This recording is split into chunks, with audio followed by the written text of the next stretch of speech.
İlk öncə salam müəllim. Gül Zeynalova, Azərbaycan Turizm və Menecment Universitetinin 2-ci kurs tələbəsiyəm. Beynəlxalq münasibətlər ixtisasında təhsil alıram və artıq bir ildən çoxdur ki, YouTube üzərində tələbələrin maariflənməsi üçün, onların inkişafı üçün, yəni öz kontentimi icra edib videolar çəkirəm. Və bugünkü videomuzun da məğzi sizinlə görüşmək, həmçinin belə deyim, mən sizin öz sınaq qrupunuzun da tələbəsi olmuşam.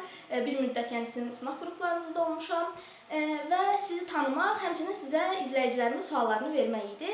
Təşəkkür edirəm ki, məni bugün qəbul etdiniz və bu videonu çəkirik. Mən də salamlayıram, sizi izləyiciləri salamlayıram. Deməli, bəli, mənə yazdınız, baxdım ki, mənə bir müddət mesaj yazıbsınız. Buradan baxa bilərəm, 2000 deyirəm, yəni imtahandan əvvəl. Bəli, mənim söhbətimiz olubdur. Hətta məndə ümumiyyətlə telefonda şeylər silinmir, mesajlar silinmir. Bəli. 2023-cü ildə mesaj yazmışsınız burada. Bəli. O belə qalır buradakı sınaq qrupunda yazmışsınız və yazmışsınız ki, 4 ay sonra nəticəmi sizinlə bölüşmək diləyilə. Sonra 2023 və dünən. Bəli, təəssüf ki, bəzi səbəblərdən dolayı mən riyaziyyatı öyrənə bilmədim. Riyaziyyata qarşı sevgim var, amma mən o fənni başa düşmürəm.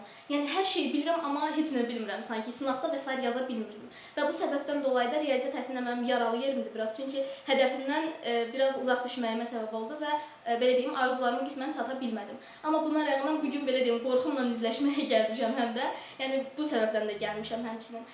Yəni, bu şəkildə... Riyaziyyat biraz, belə deyim, düzdür, indi o baxır, şagirdlərin riyaziyyata qarşı həvəsi o müxtəlif yerlərdə qırıla bilir. Bəzən olur ki, necə deyim, ibtidaidə yaxşı olur, sonra qırılma nöqtəsi. O bəzən müəllimə görə ola bilir. Məsələn, aşağı siniflərdə 5-dən 11-ə qədər müəllim, bəzən şagird müəllimi sevmir.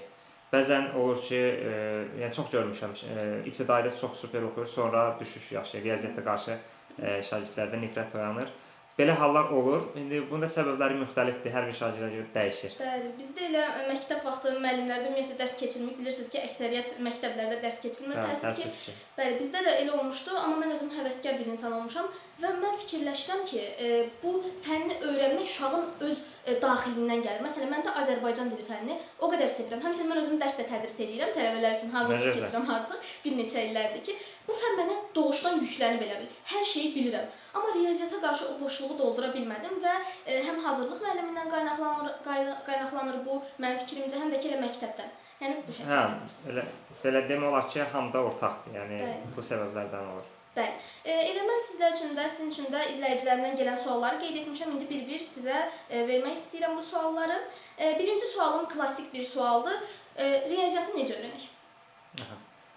Riyaziyyat, belə deyim, ümumi götürsək, birinci nəzəriyyəni biraz yaxşı bilmək lazım. Yəni, bir də ki, onu deyim ki, riyaziyyatı yaxşı öyrənmək üçün gərək aşağı siniflərdə, məsələn, 5-dən başlayaraq mütəmadi riyaziyyata məşğul olmaq lazımdır. Və burada o sizin dediyiniz önəmli nüans da var ki, o indi gərək ya müəllim şagirdə sevdir onu, ya da ki, ya məktəb müəllimi, ya hazırlıq müəllimi, axırki şagirddə ona biraz həvəs olmalıdır. Çünki riyaziyyatda biraz həvəs olmasa çətin gedir bu. Sonra şagird fundament biraz yaxşı olmalıdır. Yəni 5-dən başlayaraq, yəni aşağı siniflərdən başlayaraq oxumalıdır və 9-dan sonra isə mütəmadi məşğul olmalıdır. Riyaziyyat elə bir, belə deyək, fəndir ki, orada sən hər gün məşğul olmaq lazımdır onu, yəni həmin fəndən. Misallar işləməlisən, nəzəriyyəni təbii ki, birinci biləndən sonra çoxlu praktik etməlisən. Məsələn, şagirdlərlə biz misal işləyirik, dərsə gəlirlər, bilmədiklərini sual verirlər, sonra gedib onu təzədən işləmirlər. Məsələn, həmin o sualları. Və mən dərs başı saldığım zaman şagird deyir ki, müəllim, çox super, nə asan imiş, başa düşdüm. Amma deyir, gedib evə, məsələn, 3 gündən sonra bu yadından çıxır. Təbii ki, sən özün işləməsən, bu qalmır. Məsələn, digər fənlər elədir ki, biraz rahatdır və onu artıq dəstə də öyrənmək mümkündür. Riyaziyyatda bəli, yəni həm əzbər, həm də ki, ümumi anlamda rahat deyil də, məsələn, gəlirsən Azərbaycan dilidir və yaxud ingilis dilidirsən, qorxmursan, kitabı açsan rahat, amma riyaziyyatda əziyyət çəkməlisən, necə? Yəni oturub onu bir-bir yazmalısan. Bax, bu bizim ümumi olaraq da əziyyətə çox meyilli deyilik deyənə, əziyyət çəkmək istəmirik deyənə və artıq onu yazmaq istəmirik. Yəni misalları, yəni riyaziyyatda mən həmişə şagirdlərə deyirəm ki, hansı sualı yazdınsa o sənindir. Yəni yazmadığın sual sənin deyil. Yəni yazmadığın sualı imtahanda deməli sənin qarşına çıxsa yazmayacaqsan. Amma hansı sual ki yazmısansa onu istənilən cür yəni yaza bilərsən. Yəni ən böyük səbəblərdən biri budur ki, riyaziyyat əziyyət sevir. Yəni sən oturub işləməlisən onu və daimi məşğul olmalısan. Həftədə 2 dəfə, 1 dəfə, 2 dəfə ilə riyaziyyat öyrənmək mümkün deyil. Mən də sizə qatılıram. Mən də sizə özüm haqqında da biraz məlumat vermək istəyirəm riyaziyyat cəhətdən. Mən riyaziyyatla bağlı video çəkmişəm. Uzun bir video ki, riyaziyyat macəram mənim necə oldu. Yəni 8-ci sinifdən hazırlığa getdim. Yenə deyirəm, riyaziyyatı bilirdim, amma içimdə o boşluğu doldura bilmirdim. Hazırlıq müəllimim də sağ olsun. Mən o müəllimin yanına gedəndə mənə riyaziyyat başa salanda elə bildim ki, mən yəni riyaziyyatı bunun yanında həqiqətən öyrənə bilirəm. Amma əslində mənim problemim, mən riyaziyyatı bilmirəm. Sadəcə o müəllim mənə biraz təməl anlayışlar deyildi. Elə bilirəm ondan öyrənirəm. Və 2 il boyunca belə davam elədi. Sonra da sınaqlarda 7 dənə yazırdım yəni. Amma bilirəm bu misalı. Evə gəlirəm, həll edirəm, 23 dənə, 24 dənə yazıram. Amma belə 7 dənə cavabım çıxır, balım gəlir, yəni balım çox aşağı gəlir. Yəni buna görə də məncə mütəmadi təkrar etmək lazımdır. Elə ancaq misal məsələ. Bəli, bundan ibarətdir. Sonra digər sualım belədir ki, riyaziyyatı tam dərindən öyrənə bilmək üçün riyaziyyat fənnindən nə qədər məşğul olmaq lazımdır, nə qədər müddət məşğul olmaq lazımdır? Onun deyəlim ki, müddəti yoxdur. Yəni riyaziyyatı belə deyək ki, kimsə deyə bilməz ki, mükəmməl bilirəm. İndi bəlkə də çoxları deyə bilər ki, mən məsələn özümü deyirəm, elə bilir ki, mən çox bilirəm riyaziyyat, amma qətiyyən elə deyil. Sadəcə indi müəyyən orta məktəb həcmində müəyyən bilirəm, bir də indi biraz izahlarım yaxşıdır, bəlkə də şagirdlər xoşuna gəlir. Yəni o cəhətdən kiminsə gözündə mən yüksək riyaziyyat, amma riyaziyyat yox. Məsələn kimsə çünki görürəm də adamları görürəm, məsələn deyirsən ki, bu nə dəhşət riyaziyyatı bilir, amma elə biri var ki, onu görəndə deyirsən ki, bu heç nə bilmir. Yəni riyaziyyat o ümumi deyim var, deyir dəryada bir damcı su kimi. Yəni sən belə deyək, ən çox bilən adam belə oradan bir damcı bilir deməkdir. Yəni onu bilib bitirmək olmaz. Hər gün məşğul olmaq, yəni riyaziyyat davamlı. Yəni ömrümün sonuna kimi məşğul olursan, məsələn üçbucaq adi üçbucaq misallar var. Milyon dənə işdə sənə gətirib elə bir sual verim ki, sən yenə də oturub 1 saat fikirləşəsən, 2 saat onu yaza bilməyəcəksən ki, bu milyon dənə misal işləmişəm, bunu necə ola bilər ki bu? Yəni elə bir şey, riyaziyyat dəryadır, onun belə deyək, nə bitirmək olar, nə bir şey. Davamlı məşğul olmaq, hər gün məşğul olmaq lazımdır. Digər sualım belədir ki, bu əsasən ikinci hissə test okusuna aiddir. Dəhşət dərəcədə suallar gəlmişdi ki, deyir riyaziyyatı çox oxuyuram, çox məşğul oluram. Yenə də deyir evdə yazanda çox bal gəlir, çox yazıram, amma sınaqlarda 10-11 dənə düzüm çıxır. Xüsusən funksiya dərsində mənim də problemim var idi bu arada funksiyada və ikinci hissə test okusunda. Yəni bunu niyə belə olur? Niyə öyrənə bilmirik ikinci hissə test okusunu? Deməli, şagirdlərin böyük problemi bundadır ki, ikinci hissəni saxlayırlar həmişə 11-ci sinifə. Yəni 9-da da, onsuz 9-da material belə deyək, ikinci hissədən çox az material düşür, 3-4 mövzu. Ona səthə baxırlar. 10-cu sinifdə də indi keçən müəllimlər də var. Əksəriyyəti bilirsən keçmir 10-cu sinifdə. Və şagirdlər gəlir 11-ci sinifə, burada 6 ay imtahana vaxt qalıb. Yəni imtahana 6 ay vaxt qalıb. 6 ayda deməli vaxt var da. Məsələn, şagird gəlir hazırda avqustun sonu. 6 ay müddət qalıb və biz onun birinci 3 ay məşğul oluruq birinci hissə ilə. Yerdə qalır son 3 ay və imtahan verəcək və bu ikinci hissədə heç nə bilmir. Və təbii ki, şagird heç nə bilmir, üstə gəldi ona qəliz gəlir, onu qorxudublar ki, trigonometriya çətindir, bu çətindir və şagird artıq başlayır, həm həyəcanlı olur, həm də ki, yeni bir şey də normaldır bu. Yeni bir şey keçir və onu gərək ki, sən yeni bir şeyi bir dəfənə mükəmməl bilə bilməzsən də. Əslində, bu sualları mən keçən gün dəstədə vermişlər.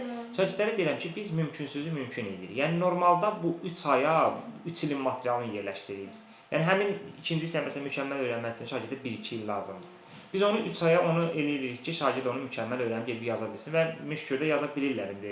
Əksəriyyət hissəsi yaza bilir. Yəni, sadəcə şagirdlərin əksəriyyətin çəkdiyi əziyyət budur ki, onlar saxlayırlar son 3 aya və bunu da elə ancaq güclə bitirirsən. Təkrarlamağa vaxt olmur. Yəni, təkrar edə bilmirsən və bunun da səbəbidir ki, şagirdlər onda əziyyət çəkirlər. Bəli, müəllim, mən də sizinlə razıyam. Təbii ki də digər sualımız belədir ki, ilk öncə sizə çox sevdiklərini bildirir izləyicilərim ki, həqiqətən Nicat müəllim çox sağ olsun, kömək olur bizə. Yəni, bunu məncə hər bir şagird, sizi izləyən şagirdin arzusudur ki, bunu sizə çatdırmaq, mən sizə çatdırıram. Həmçinin, siz sağ olun. Həmçinin belə bir sual var ki, bircə dəqiqə. Deyir, sizin qayda vəsaitinizi hardan əldə edə bilərik? Tapa bilmirik. Deməli, o qayda kitabı, düzü, görün, burada varmı o kitabdan? Burada bir dənə olmalıydı. Nəzəri kitabı burada. Bunu mən, bu kitabdır. Bəli.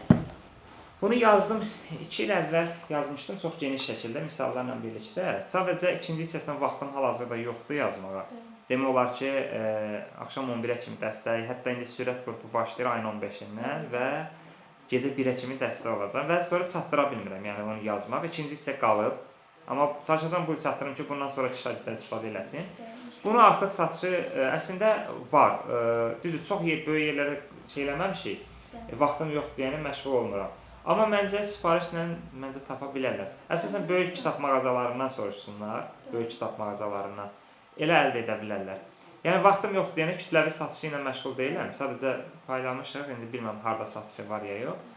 Belə yəni sadəcə böyük kitab yerlərindən sifariş edə bilərlər. Ala bilərlər. Həmçinin bir şagirddə yazmışdı ki, 9-cu sinif sürət qrupları nə zaman başlayacaq? Dəqiq bir tarix deyil. Yəni yazırıq, dəqiq bir tarix ala bilirik. 9 əslində 11-lərlə birlikdə başlayacaq. Ayın dekabrın 15-ə başlayacaq. Çünki onsuz da 9-ların birinci sıfırdan başlayacaq da. Yəni birinci hissə 9-lara düşür, ikinci hissədən 5 mövzu. Yəni dekabrın 15-dən ilə 11-lərlə paralel başlayacaq. Onsuz da buraxılışda 9 ilə 11-in buraxılışında böyük fərq yoxdur. Eyni şeydir. Material eynidir. Bəli, material da eynidir. Bəli, inşallah sualın cavabını da aldılar. Digər axırıncı sualımız da budur ki, bir mövzunu sıfırdan heç anlayışımız olmadan nə qədər müddətdə öyrənə bilərik və necə öyrənə bilərik? Onu belə deyək də, baxır onun sərf elədiyi müddətə. Onu indi düzdür, bir dəfə keçirsə onu, məsələn, tutaq ki, bir həftə ərzində bu mövzu ilə ümumi məşğul olsa, bunun böyük hissəsini biləcək. Yəni 70%, 80% bu haqda məlumatı olacaq da. Yəni bu nəzəriyyəsini öyrənsə, topludan işləsə, sınaqlarını işləsə, yəni müxtəlif işləsə, bu haqda məlumatı olacaq və biləcək bunu.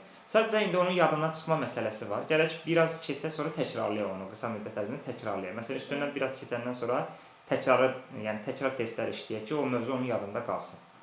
Yəni qısası bir həftəyə öyrənə bilər. Sadəcə üstündən 5-10 keçən olsa təzədən təkrar eləsin bunu. Bəli, müəllim. Mən də sizinlə razıyam. Verdiyim suallarda ətraflı cavab verdiyiniz üçün təşəkkürümü bildirirəm. Yəni riyaziyyat yenə deyirəm, əgər mən təzədən 11-ci sinif olsaydım, birinci mövqedə sizlə hazırlaşardım. Mənim səhvlərimdən biri yenə də səhvim, ancaq səhvim olub da mənim bu abituriyent vaxtı. Və mən özüm bu arada rayonda oxumuşam. Rayonda da ailəm mənə istədiyim şəraiti yaradıb. Yəni o şərait də maksimum onlayn şəkildə ola bilərdi. Çünki bilirsiniz də, keyfiyyətli müəllimlər əsasən şəhərdə olur. Bizdə də keyfiyyətli müəllimlər var idi. Sadəcə olaraq yenə də riyaziyyat cəhətdən mənim dəxtim həm də ki, olsa belə rayonda deyirsən ki, elə bir kənddə, məsələn, şagird kənddə olur, qonşu kənddə yaxşı müəllim olur, həmin kənddə deyirsən olmur deyənə, o da əyanı gedə bilmir deyənə. Mən özüm də başqa yerə taksi ilə, hər gün atam apardı taksi ilə gedirdim. Yəni yenə də mənim fikrimcə riyaziyyat ancaq təkrarı sevən fəndir, ancaq bununki təkrarlamaqdır, test işləməkdir, sınav işləməkdir və yenə deyirəm, hər gün məşğul olmaq. Bəli, sınaq qrupunuzda bir səhvimi də yenə dilə gətirirəm. Bunu eləyən varsa eləməsin. Atdığınız sınaqları işləyirdim, amma hamısını işləmirdim. Yəni hardasa çox sınaq atmışdınız. Yəni belə eləyirəm, PDF-lər bitmir. Hardasa 10 dənə falan sınaq işləmişdim. O da baxırdım, məsələn, hansı qəşəng görsənirdi, hansı asan görsənirdi, onu işləyirdim. İmtahandan sonra sizin sınaqlara baxmışam. Üçbucaq sınağı eynidir, imtahana düşən. O birisi sınaq eynidir. Öz-özümə deyirəm ki, kaş mən o sınaqları işləsəydim, ən azından gedib orada yazardım. Yəni həqiqətən sınaq qrupunuz, sürət qrupunuz hər birinin xeyri var, xeyrini görmüşəm. Yəni yazdıqlarım əksəriyyəti sizin sınaq qrupunuzdan qaynaqlanırdı. Uşaqlara da tövsiyə edirəm. Yəni bu şəkildə təşəkkürümü bildirirəm təkrardan bu söhbət üçün. Çox sağ olun. Mən də təşəkkür edirəm. Yəni bu fəaliyyətinizə də uğurlar arzulayıram. Və uşaqlara da bildirirəm ki, bu cür belə deyək, gənclərə dəstək olmaq lazımdır. Kanala abunə olub və yazmağı unutmayın. Və mən də yəni əlimdən gələn qədər dəstək oluram ki, belə deyək, sizin kimi şagirdlər universitetlərə daxil olsunlar və gələcəkdə yaxşı iş adamları olsunlar. Bəli, çox sağ olun, minnətdaram. Kanala abunə olmağı unutmayın. Sağ olun, salamat qalın. Sağ olun.